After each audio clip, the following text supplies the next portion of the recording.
Olá, turma! Nessa videoaula, nós iremos fazer uma revisão do capítulo trabalhado em sala de aula, capítulo 5, intitulado Principais Períodos da História da Filosofia. Nesse capítulo, nós vimos que a história da filosofia é dividido basicamente em 7 períodos, segundo a autora do nosso livro.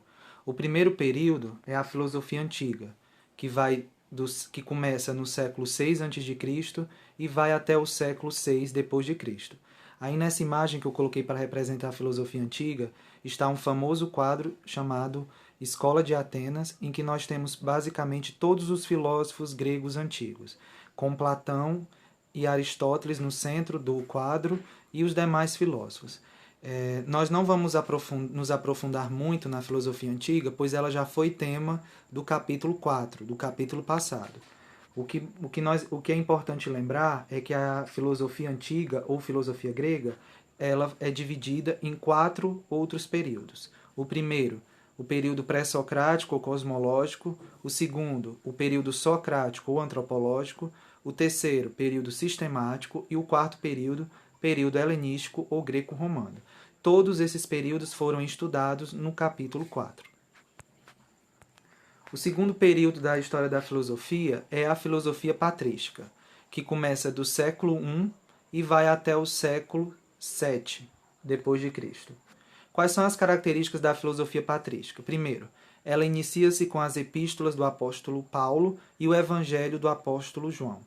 Além dos apóstolos Paulo e João, também foi obra dos padres da Igreja Católica. Por isso que o nome dela é filosofia patrística. Patrística vem de padre. Esforçou-se para conciliar a nova religião, no caso o cristianismo, com o pensamento filosófico dos gregos e romanos, a fim de converter os pagãos. E outra característica liga-se à evangelização e à defesa da religião cristã. Ou seja, a filosofia patrística tentou harmonizar a religião cristã com a filosofia grega e romana. Outra característica, um dos principais representantes da filosofia patrística foi Santo Agostinho. E aí eu coloquei esse quadro com a imagem de Santo Agostinho, também conhecido como Agostinho de Hipona. A filosofia patrística também introduziu ideias desconhecidas para os filósofos gregos romanos. Quais foram essas ideias? No livro, cita algumas delas. Primeira, a ideia de criação do mundo a partir do nada, a ideia de pecado original, a ideia de Deus como trindade una, Pai, Filho e Espírito Santo, a ideia de encarnação e morte de Deus, a ideia de juízo final ou de fim dos tempos e a ideia de ressurreição dos mortos. Todas essas ideias são ideias que eram desconhecidas pelos filósofos gregos e romanos antigos. Então essas ideias são uma novidade que a filosofia patrística traz. Outra característica da filosofia patrística, introduziu, sobretudo com Santo Agostinho, a ideia de homem interior, isto é, da consciência moral e do livre-arbítrio da vontade. Por meio dela, explicava-se que o ser humano, por ser dotado de liberdade para escolher entre o bem e o mal, é o responsável pela existência do mal no mundo. E aí eu coloquei uma imagem com uma pintura retratando um famoso episódio que está na tradição judaica e cristã, que é o pecado original e a expulsão do paraíso. Então, a filosofia patrística explica que o mal entrou no mundo não por uma criação de Deus, mas que o mal é resultado do livre-arbítrio do homem. Ou seja, o ser humano resolveu escolher o mal livremente e por isso que o mal entrou no mundo, segundo a filosofia patrística. Outra característica da filosofia patrística, ela criou uma distinção entre verdades. A filosofia patrística, segundo a filosofia patrística, existe duas verdades, dois tipos de verdade. A primeira é a verdade revelada, ou da fé, que é uma verdade sobrenatural, ela pertence à religião, e a outra verdade seria uma verdade humana, uma verdade da razão, e que é natural. Essa verdade, no caso, pertenceria à filosofia. Seu tema principal da filosofia patrística é o da possibilidade ou impossibilidade de conciliar a razão com a fé. E aí, três correntes existiram dentro da patrística. A primeira dizia que a fé e a razão eram irreconciliáveis e a fé era superior à razão. A segunda corrente da filosofia patrística dizia que a fé e a razão eram conciliáveis, mas subordinavam a razão à fé.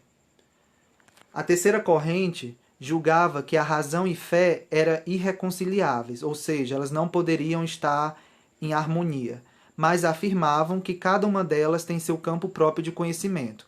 Por isso, razão e fé não deviam se misturar. Então, na filosofia patrística, existiam essas três posições. E os filósofos que pertenciam a esse período da filosofia, eles vão se dividir. Alguns vão defender que a fé e a razão podem sim conviver juntas em harmonia, e outros vão defender que fé e razão não podem conviver em harmonia, ou não podem conviver em paz. O terceiro período da história da filosofia é a filosofia medieval, que começa no século VIII até o século XIV. E aí eu coloquei na imagem um dos principais representantes da filosofia medieval, que foi Santo Agostinho, também conhecido, Santo Tomás de Aquino, tá? As características da filosofia medieval. Ela abrange pensadores europeus, muçulmanos e judeus. Nesse período, a Igreja Romana dominava a Europa. A partir do século XII, por ter sido ensinada nas escolas, a filosofia medieval também é conhecida com o nome de escolástica, ou seja, nós podemos chamar a filosofia medieval ou escolástica. O nome escolástica vem de escola. Teve como influências principais Platão, através de Plotino, e Aristóteles, através de Avicena e Averroes. Plotino era um comentarista neoplatônico, e Avicena e Averroes eram comentaristas e filósofos árabes. Foram eles que trouxeram Aristóteles para a Europa. Deu origem à teologia. O que é a teologia? A explicação racional das verdades da fé. Então, a teologia como explicação racional das verdades da fé surge nesse período da filosofia medieval. Ela conservou outra característica da filosofia medieval. Ela conservou e discutiu os mesmos problemas que a patrística, mas acrescentou outros. E quais foram esses problemas? O primeiro, a criação do mundo por Deus. O segundo, a diferença e separação entre Deus e ser humano. O terceiro, a diferença entre razão e fé, sendo que a primeira, a razão, deveria subordinar-se à segunda, a fé. O quarto problema que a filosofia medieval trouxe. A diferença entre natural e sobrenatural, ou seja, a diferença entre o que existe na natureza e os milagres que ocorrem na religião. Quinto, a separação entre corpo, no caso a matéria, e a alma, o espírito. E sexto, o universo como hierarquia dos seres, pela qual os superiores dominam e governam os inferiores. Sétimo e último, a subordinação do poder temporal dos reis e dos nobres ao poder espiritual dos papas e bispos. Todos esses problemas foram trazidos, alguns já estavam na filosofia patrística e outros a filosofia medieval coloca essa novidade, coloca novos problemas na história da filosofia. Outra característica da filosofia medieval, ela inventou um método para expor as ideias filosóficas chamado de disputa. Disputa aqui não no sentido de briga, de luta, mas disputa no sentido de discussão, de debate. Como é que acontecia esse método chamado de disputa? Um filósofo, um pensador ou um estudante apresentava uma tese que devia ser refutada ou defendida com argumentos tirados ou da Bíblia, ou dos livros de Aristóteles, ou dos livros de Platão, ou dos livros dos padres da igreja, dos primeiros padres da igreja. Então, esse método de debate, esse método de discussão, ficou conhecido como disputa. O quarto tipo é o quarto período, da história da filosofia, é a filosofia da Renascença, século XIV e XV. Essa imagem aí que eu coloquei é uma imagem famosa de um desenho de Leonardo da Vinci. As características da filosofia da Renascença é marcada pela descoberta na Europa ocidental das obras de Platão e de Aristóteles. Ou seja, muitas obras de Platão e de Aristóteles, a filosofia medieval só teve acesso através de comentadores, como nós vimos, Plotino, Avicena e Averroes. Já na filosofia da Renascença, nos séculos XIV e XV, as obras de Platão e de Aristóteles foram redescobertas, as obras mesmas, não os comentários, não comentaristas, mas as próprias obras desses filósofos. O nome Renascimento, que também é chamada Renascença ou Renascimento, são sinônimos. O nome Renascimento quer dizer o retorno do pensamento da antiguidade ocidental, ou seja, com a redescoberta de filósofos antigos, como Platão e Aristóteles, esse período, por causa dessa redescoberta, esse período passou-se a chamar de Renascimento ou Renascença. Destacam-se nesse período da filosofia, nomes como Maquiavel, Thomas Moros, Montaigne e Erasmo. Outra característica da filosofia da Renascença: 3 linhas de pensamento predominavam durante esse período. O primeiro, surgiu na cidade, a primeira linha de pensamento, surgiu na cidade da Florença, que era na Itália. Essa linha de pensamento concebia a natureza como um grande ser vivo, dotado de alma universal, a alma do mundo. O homem, como parte da natureza, poderia agir sobre o mundo por meio da magia natural, da alquimia e da astrologia. Para representar essa linha de pensamento, eu coloquei essa imagem. O homem entrando em contato com a natureza através, no caso aí, da astrologia. A segunda linha de pensamento desse período originou-se também na Florença. Valorizava a vida ativa, que era a política, e defendia a liberdade das cidades italianas contra o poderio dos papas e dos imperadores.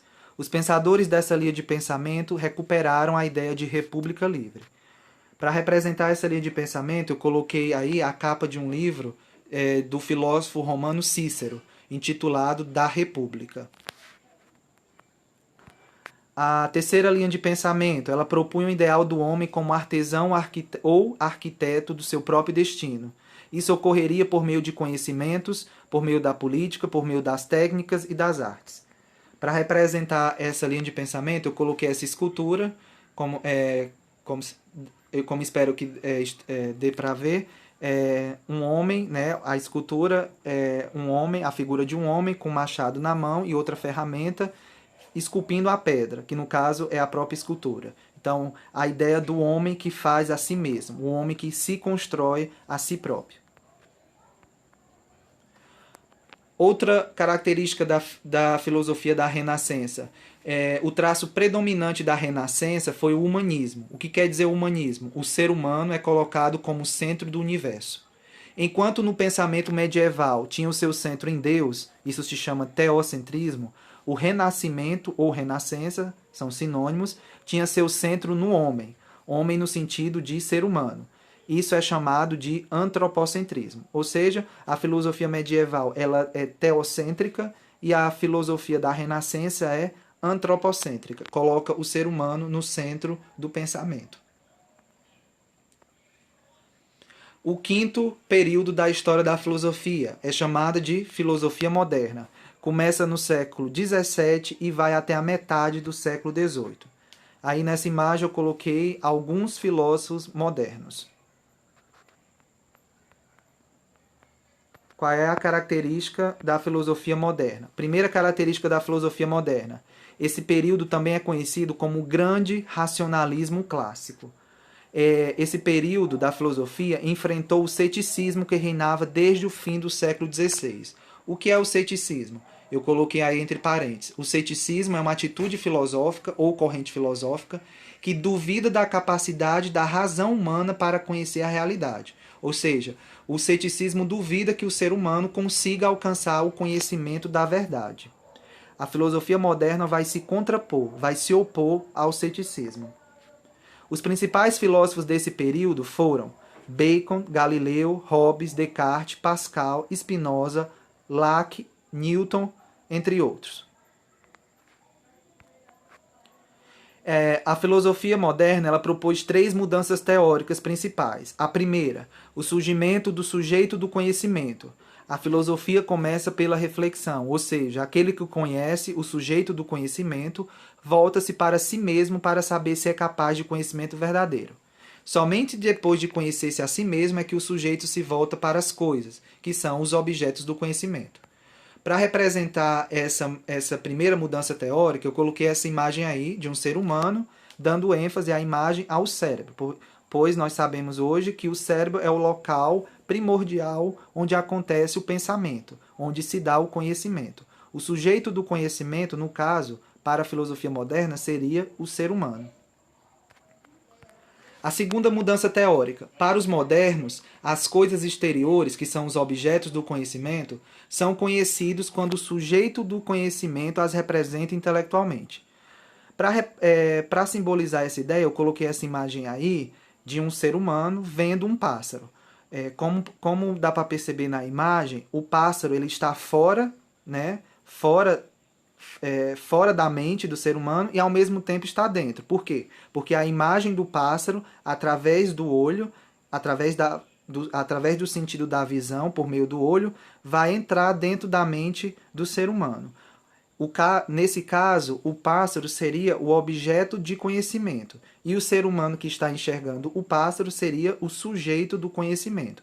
É o ser humano que está conhecendo o pássaro.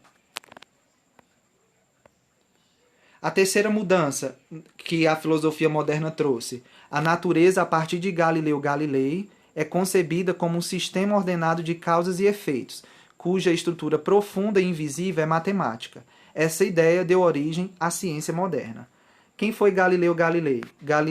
Galileu ele foi um famoso físico, astrônomo e também escritor do período da Renascença. Ele nasceu também em Florença, na Itália. É dele essa frase: o livro do mundo está escrito em caracteres matemáticos e para lê-lo é preciso conhecer matemática. Ou seja, essa ideia, essa frase representa a ideia de que a natureza, ela, para ser conhecida, ela tem que ser representada através da matemática. E essa ideia é essencial na ciência moderna. Então, nós podemos dizer que a ciência moderna nasce justamente nesse período. O sexto período da história da filosofia é intitulado Filosofia da Ilustração ou do Iluminismo. Começou na metade do século XVIII e vai até o início do século XIX. Nessa imagem aí eu coloquei, representando o iluminismo, nos salões, principalmente na França, essa pintura é de um salão francês. Nessa época da filosofia, as pessoas costumavam discutir os assuntos da filosofia nos salões. A primeira característica dessa filosofia é esse período, ele crê nos poderes da razão. E eles chamavam a razão de as luzes. Por isso que o nome desse período é conhecido como iluminismo, por causa dessa referência às luzes. Segunda característica, nesse período há grande interesse pelas ciências, grande interesse em preocupação com as artes e também interesse pelas bases econômicas da vida social e política. Os principais filósofos desse período foram Voltaire, Hume, Rousseau, Kant, Diderot, entre outros. O iluminismo afirmava que, pela razão, o homem pode lutar contra a tirania e conquistar a liberdade e a felicidade social e política. Segundo a afirmação do iluminismo, ou ilustração, a razão é capaz de aperfeiçoamento e progresso. O homem é um ser perfectível. A palavra perfectível vem de perfeito, ou seja, o ser humano, para os filósofos iluministas, era entendido como um ser que podia se tornar perfeito, podia se aprimorar, podia se melhorar. A terceira afirmação do iluminismo. O aperfeiçoamento da razão se realiza pelo progresso das civilizações, que vão das mais atrasadas às mais adiantadas e perfeitas. Então, nessa época do iluminismo, surgiu a ideia de que existem sociedades primitivas e selvagens e outras não. e existem sociedades que estão avançadas, que são civilizações, ou seja, sociedades que tiveram um aperfeiçoamento da razão, enquanto as sociedades primitivas ou selvagens ainda estão atrasadas do ponto de vista da razão. A quarta afirmação do iluminismo: a diferença entre natureza e civilização. A natureza é o reino da necessidade, enquanto a civilização é o reino da liberdade.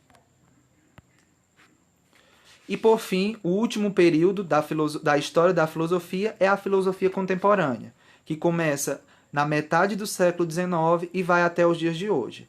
Aí nessa imagem eu coloquei alguns filósofos contemporâneos, mas nós não vamos ver as características da filosofia contemporânea porque ela será o tema do próximo capítulo. Então, era isso.